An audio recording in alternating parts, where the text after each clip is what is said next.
greatest gift you can offer for yourself and those that you love around you is dive within. Dive within and discover what it truly means to be self, to be loved, to be cared for, to be wanted, to find a way out of the fear and anxiety that so riddles us every day, and know that there's a strength within you.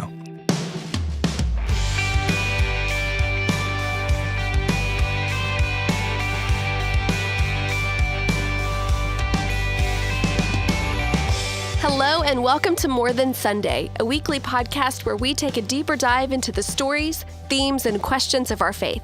My name is Julie Richter, and I am the lead pastor to Access, our modern worship community here at First United Methodist Church, Richardson.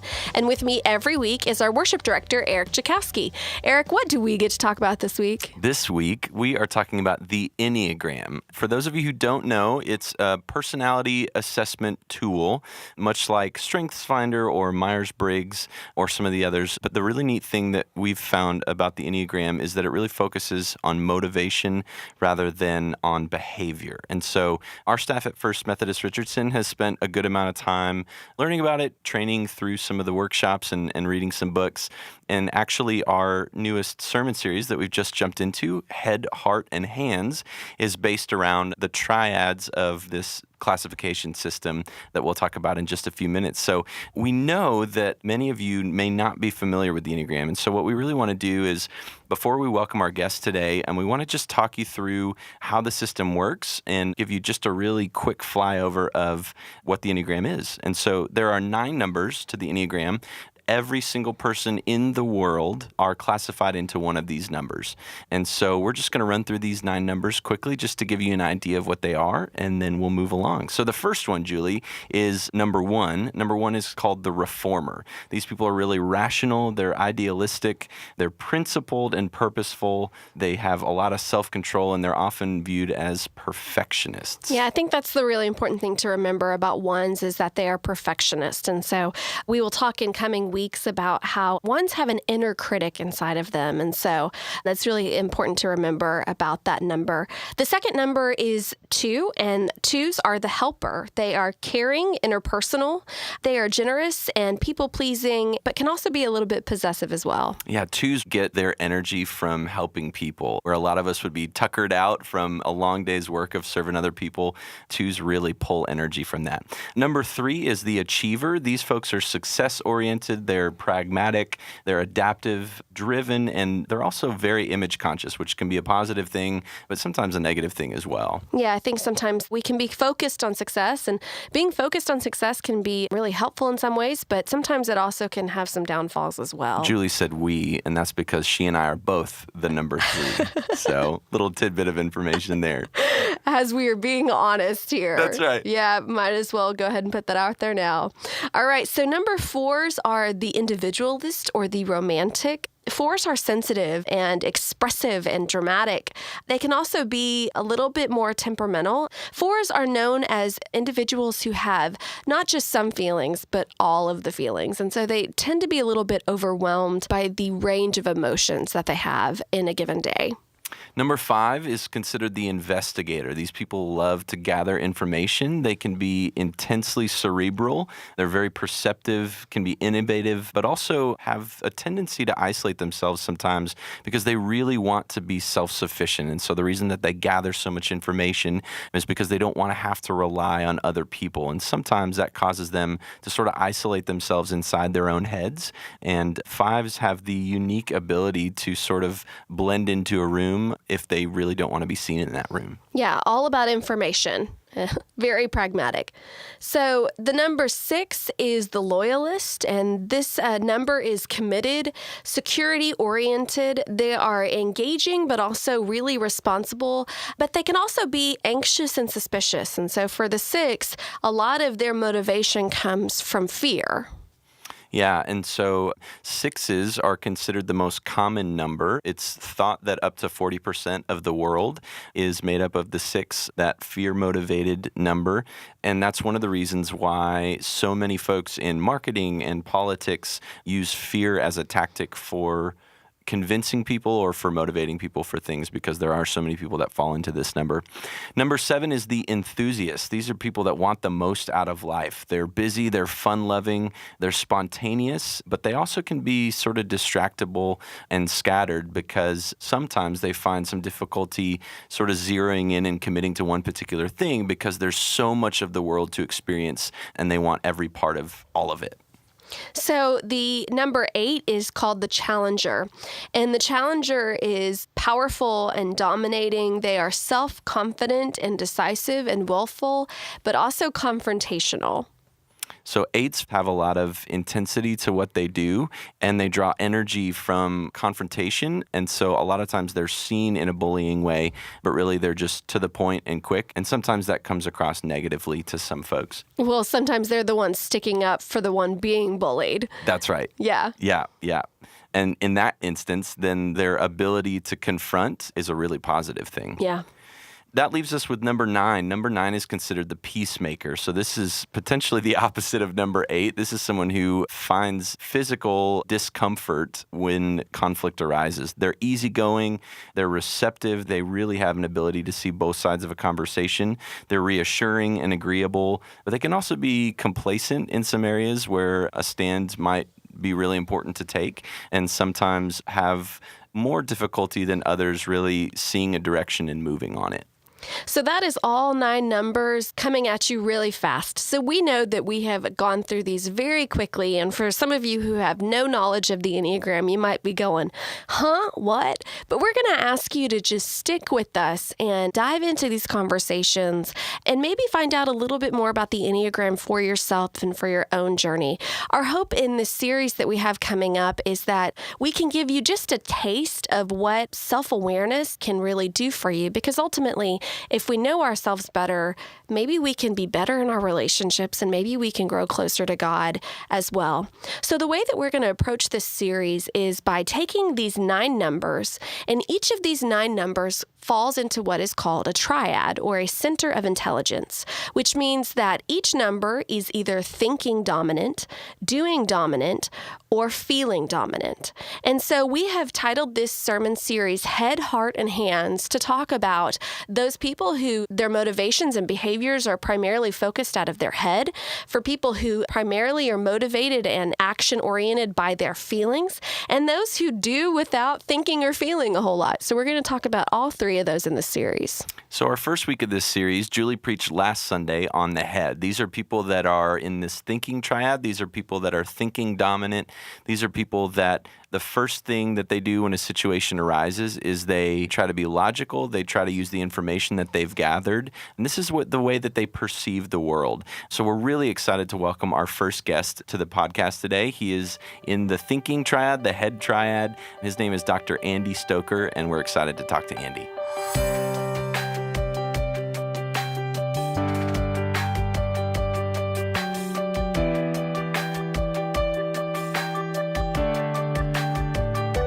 Well, we are here with Dr. Andy Stoker. Andy is the senior pastor at First United Methodist Church, Dallas, and a good friend, and just really excited to have you today on the podcast, Andy. Thanks for being here. Thank you, Eric. It's good to be with you both, and I'm looking forward to the conversation. Yeah, thanks so much. So we are just beginning a new sermon series called Head, Heart, and Hands, and it's just a little bit of a dive into the Enneagram. But before we get into that, I'd just love to hear a little bit about you and your story for our listeners so that they might get to know you a little bit better. Yeah. So I grew up in El Paso, Texas, in this great town where there was a lot of life and laughter and love. I benefited from a very permeable boundary, the Mexico-U.S. border. Mm-hmm. And so having a dual language, bicultural upbringing was really a powerful experience for me. And we're going to talk about this a little bit later, but being a 7 in that environment left all these options open, and life was a celebration. Even at the airport, when you'd come home, there'd be mariachis waiting for you at the gate. It was awesome. So then I moved to Lubbock for undergrad. I went to Texas Tech. That's where I met my spouse, Megan, and there were no mariachis at the Lubbock airport. I don't know where they went. Oh, bummer. So, yeah. So I began kind of this process of, okay, now, boy, I grew up in an amazing town, amazing city. What does this mean? And how do I bring life to this and color to all of that? Megan got a job at Children's Medical Center, and she said, if you want to stay with me, you'll be moving to Dallas and going to SMU Perkins for seminary. I said, great. Yeah, I want to stay with you, and SMU sounds great. Okay. So we moved to Dallas about 20 years ago, actually, and we've stayed here, transferred into this area with the United Methodist Church, and have been here. Served First United Methodist Church of Denton for many years in youth ministry, served in our bishop's office in the North Texas Conference office for a few years, and have been serving First United Methodist Church of Dallas on and off for the last 8. I've been senior minister at First United Methodist Church for 5 years. We have together, Megan and I live with a 15-year-old son and a 10-year-old son. And so bless you. Yeah, thanks. And they're great kids. We've been doing Enneagram work with the kids. For a 10-year-old, it's a little dangerous, but for our 15-year-old, allowing him the privilege of walking through each of the numbers and exploring for himself how he's taking in the world, what motivates him, what encourages him, what dissuades him from engaging, has been fascinating as he's growing up as an adolescent. I know you have a lot of families that listen to this podcast, and my hope is for families, especially families of adolescents, is engage in conversation. Don't let that phone get in the way. Don't let a closed door get in the way. Engage in conversation on head, heart, hands. Yeah, that's excellent. So you've talked just a little bit about Enneagram and how it's been used in your own house. We know that several of our listeners may not know anything about the Enneagram. Can you give just a little flyover of the Enneagram as you understand it? As I understand it, is a perfect end to that question, Eric, because Enneagram, I think, has several different understandings and iterations and how it shapes our spiritual lives, our social lives together. So Enneagram is an ancient personality typology, right? How we see ourselves in the world, how we negotiate the world around us, how we interact in new friendships, in older friendships with our families of origin. These 9 numbers, 1 through 9, describe how people are motivated to behave and interact with other people and in specific situations. I am an Enneagram 7. Enneagram 7 is one who takes in the world with a ton of options out there. Enneagram 7 is one who rises to every occasion with energy and hope and a whole lot of flitting around, is what we call it in my household. Why are you flitting around? Just sit down, just stay a while, and we'll talk about that as our conversation unfolds. A 7 is one who likes to be the life of the party. Anyone who knows Andy knows that's a truth that for is him, true. for sure. You're kind, but I'm also 43. So, I mean, that's had to change, especially in a leadership role. And especially as a white male, I've had to change that as well. There's a little bit of privilege in this as well that I have to be very careful of. Although I'm vying for getting everybody involved, get the wallflowers off the wall and come dance a little bit. Let's turn up the music. Let's see how many more people we can let in the door. Let's see how big the party can get. Remember the mariachis at the airport, right? This is my whole life. How do we get mariachis everywhere? And so finding a way to include people has been the great gift. And Enneagram 7 also has a couple of deficits, or as a 7 might call them, growing edges. And that's true for every number. Absolutely. That's right. Absolutely. I don't know that every number would reframe it like a 7 would. True. Like some numbers would say, I have a weakness. But a 7 says, oh no, they're growing edges. That's right. That's right. So one of the deficits or growing edges is reframing. As I just mentioned, if something causes a 7 pain, a 7 wants to be absolutely away from that pain as quickly as possible. It's like oil and water. 7s do not want to be living in or sitting in a level of pain. The other thing that is a deficit or growing edge for a 7 is our vice. Our spiritual vice is gluttony. Yeah, so what does that mean? Yeah. So it means I want more experiences. Not just more food. Not just more food. However, I mean, on a very serious note, 7s, according to the literature and my Enneagram guru, Suzanne Stabile, 7s are the number most prone to addiction. Oh, interesting. Okay. That's very serious. Just an excessiveness. Absolutely. Absolutely. Founder of Methodism, John Wesley, said, do all things in moderation. A 7 says, what? Moderation? Why would I do that? That takes away experience from me. Yeah. And so it's moving to the next big thing, the next bright, shiny object. And so that reframing and also that need for the next hit of adrenaline or that next energy boost can really be distracting for a 7. And it also can be destructive to relationships and destructive to my relationship with God, my relationship with my family, both family of choice and family of origin, my faith family. If I'm constantly moving on, well, no one ever sees the 7 as grounded. Yeah. So you've mentioned a couple of the ways in terms of your growing edges where you found this useful. Can you talk a little bit more about how this has impacted your spiritual life, your family, even you as a pastor, how you have found this tool useful? That is such an important question because ultimately you're asking me about leadership. And what I'm talking about leadership is you don't have to be in a CEO role or a management role. Each one of us is empowered to lead someone somewhere in mentoring relationships, teaching relationships. I want to put that out there. So let's talk first about my spiritual life. I love any kind of theology you put in front of me. If I could learn 50 other languages, I think I could read 50 other theological spiritual books in those 50 languages because I love taking in any kind of experience that other people are having of God.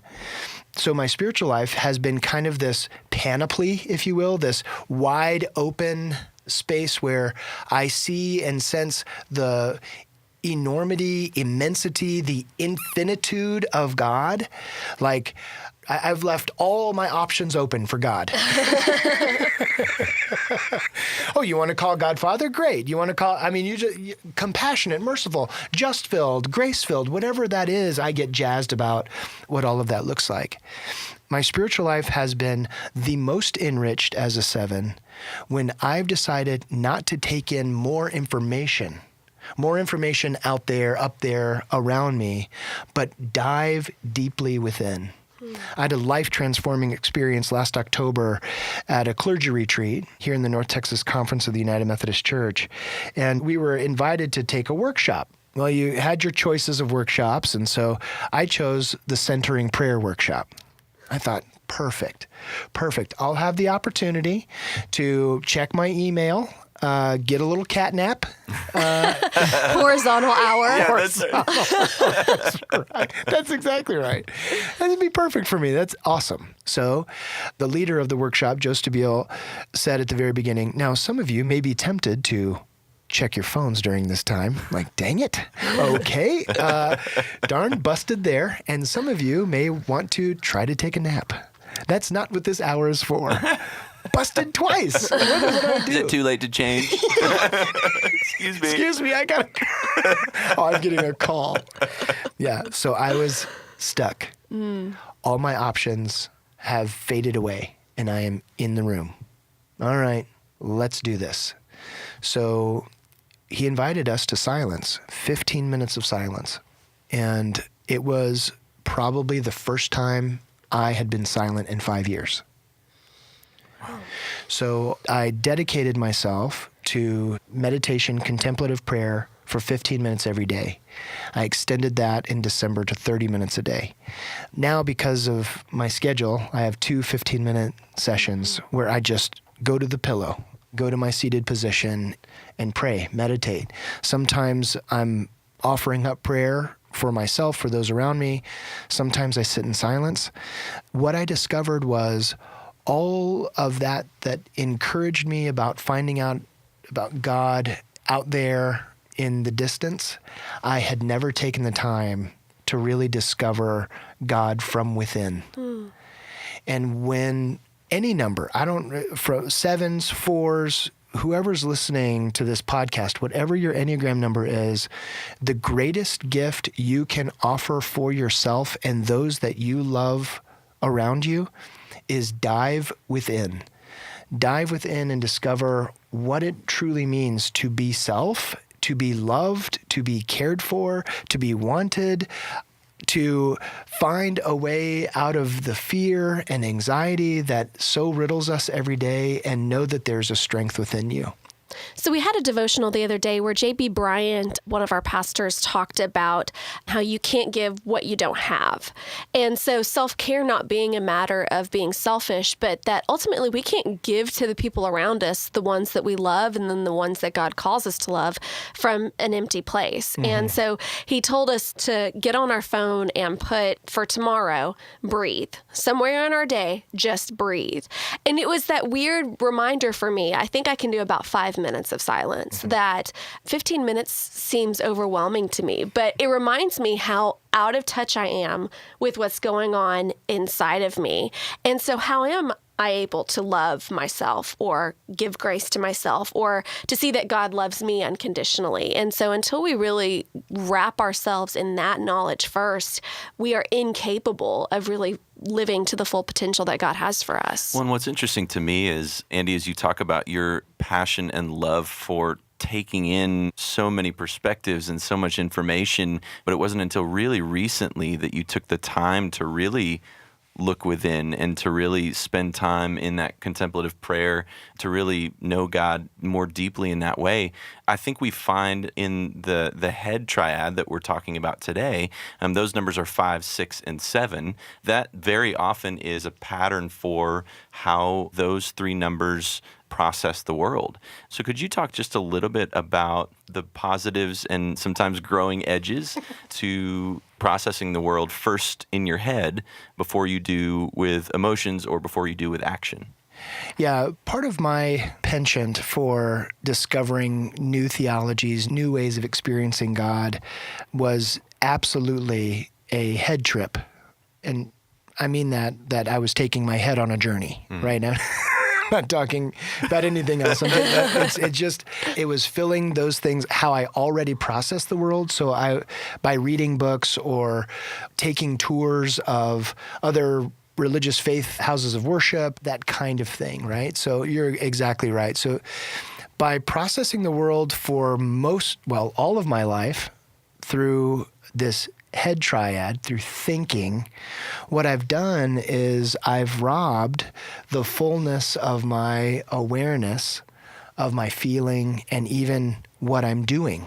So let me describe to you. I had this, you all will love this because I think this may speak to how I was introduced as well. So I was at a luncheon. I met a new partner in ministry and we were having this luncheon together and we were trying to determine, is Dallas the next place where we can spend some serious time investing on building Dallas as a city of compassion, a city of love, a city of grace, because for so long, the city of Dallas has been known as the city of hate, the city of segregation, the city of barriers, of walls, right? So I'm having this conversation. So I start just talking about my love of Dallas, my knowledge of the history of Dallas, absolutely out of my head.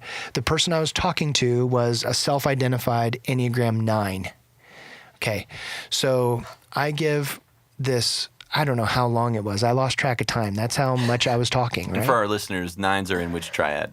9s are in doing, right? So this person is just listening to me give a lecture about the last 120 years of the history of Dallas, right? So I finally am self-aware enough after, 35, 40 minutes at a lunch where he hasn't touched his food and I haven't touched mine. And I said, "Are we okay?" And he said, "It's like eating lunch with a fire hose."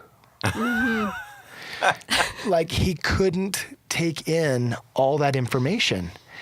So, of course, what do I do as a 7? I immediately reframe it. A fire hose? Well, fire hoses help people. They save buildings and people, and we extinguish fires, and it's so wonderful. And then if I get into my really healthy space, I think, how has he taken in all of this information, and could he? Have I absolutely overwhelmed him with yet another wall, another barrier? Have I been compassionate to him in my communication in the way with him? that he receives Right. information? Right.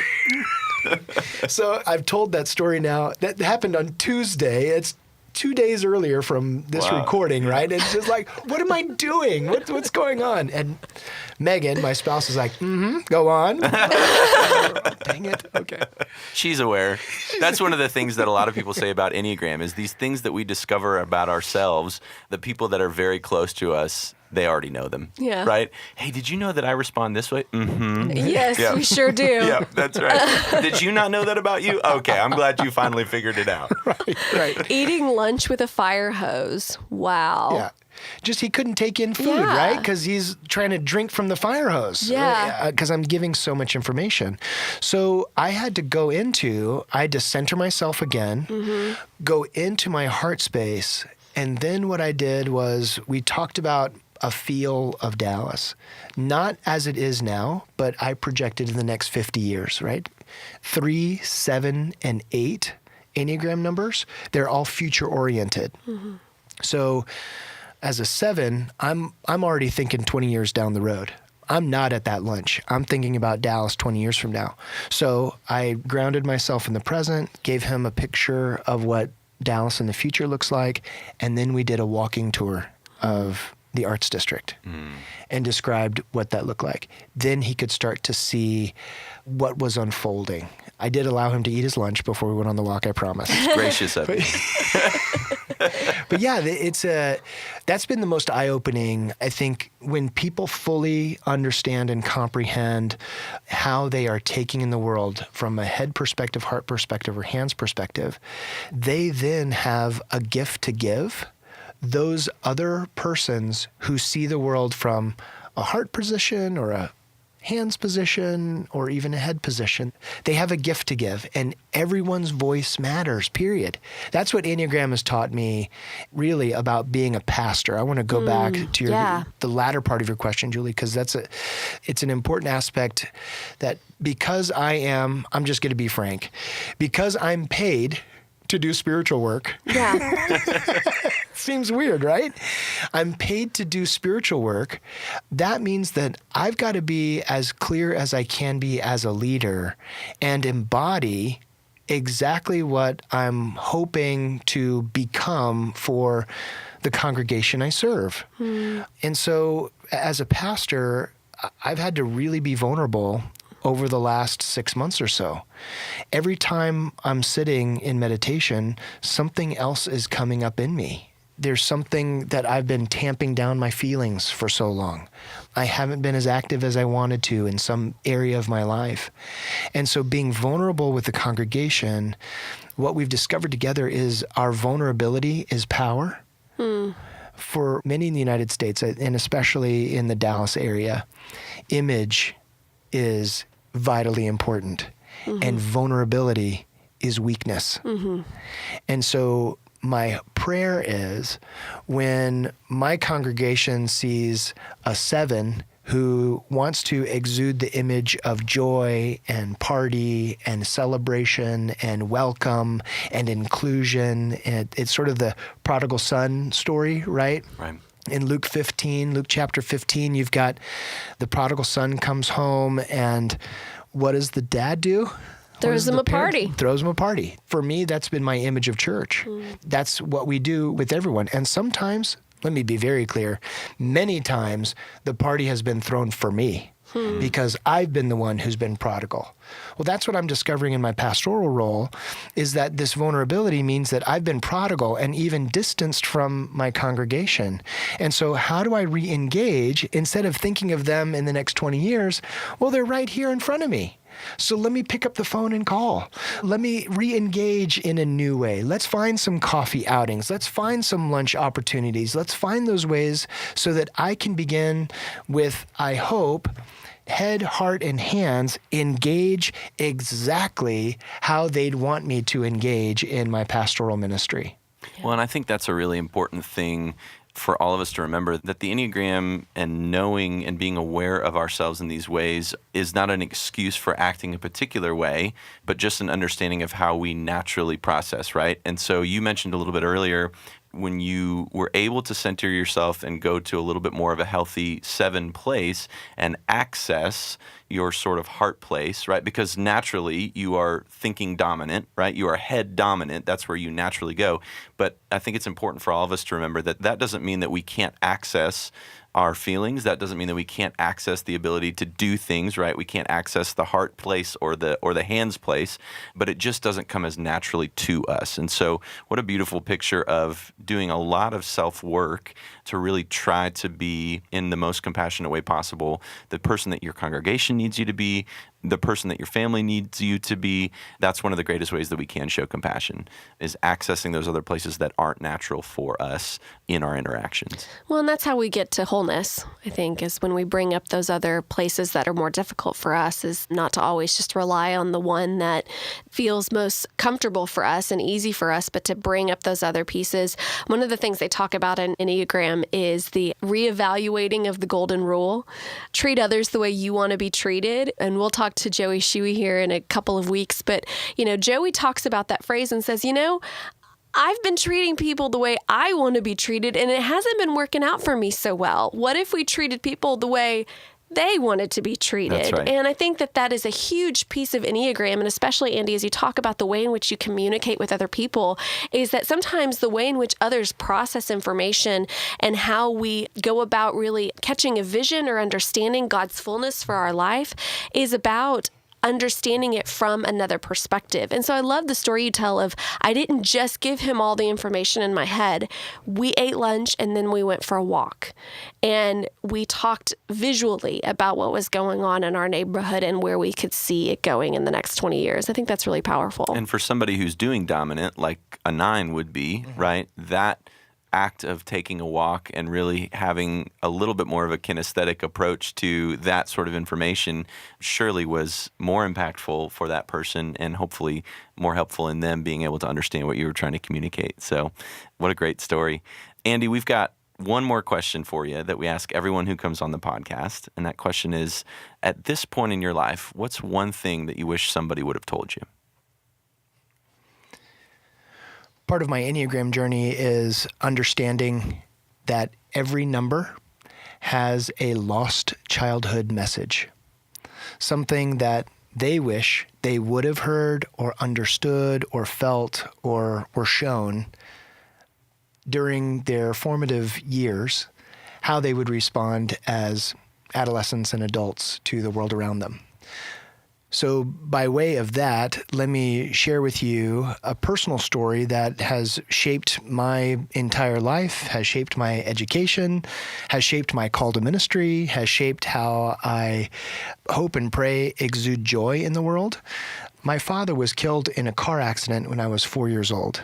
My mom was 25 and my little brother was 2, and we moved back to El Paso after being away 2 blocks away from my grandparents. So I had this really amazing blended family. My mom remarried when I was 10, and so we had this beautiful blended family with 3 generations represented. It was wonderful. The one thing that was about my father's death in particular that I've done a lot of work on, not just in prayer and meditation, but also conversation with trusted colleagues, is my lost childhood message is, you will be cared for. And when one has such a traumatic experience as a child, that seems to get lost, because what trauma does in families is everybody goes to stress. And from their stress, they're not working from their healthy places. So growing up, the messages, instead of you'll be cared for, is now you're the man of the house. You're going to care for your mom. You're going to care for your brother. You're going to care for your grandparents. You're going to care for those around you. You're going to rise up and be a leader. All of the things that were totally well-intentioned, absolutely well-intentioned. I trust that. Everybody's heart was in the right place as I was growing up.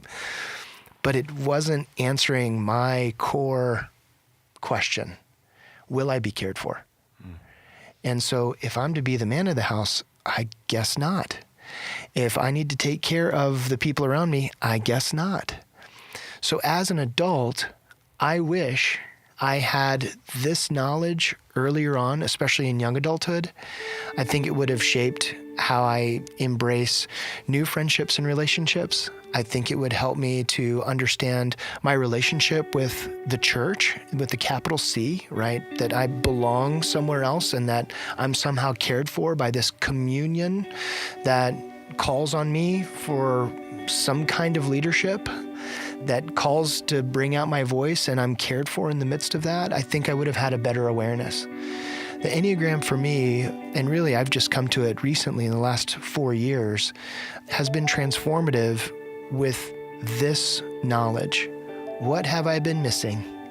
And what can I listen for God to say to me today? How is God caring for me? So I got to go to my pillow. I got to go to my seated position. And I'm asking, will I be cared for? And constantly in the silence, God is saying yes. The holy yes that is there for each one of us. Yes, you will be cared for. Yes, you are loved and wanted. Yes, yes, you will be without fear. Yes, you will be safe. Yes, your presence matters. Whatever that lost childhood message is, God is always in the business of answering that question if we allow God to speak to us in the beloved silences of our lives. So we hope ultimately that the Enneagram is just one tool that folks might use to find that wholeness, to find a more holistic relationship with God, and to hopefully understand those lost messages and to know themselves and God better. Andy, thank you so much for the time, for your stories, and for sharing some of your wisdom and representing our head triad folks. We really appreciate having you today. Eric, Julie, thank you. Thanks for your leadership and all that you're doing. You are making a profound difference in the life of this community, and I look forward to continued partnership with each of you. Thank you.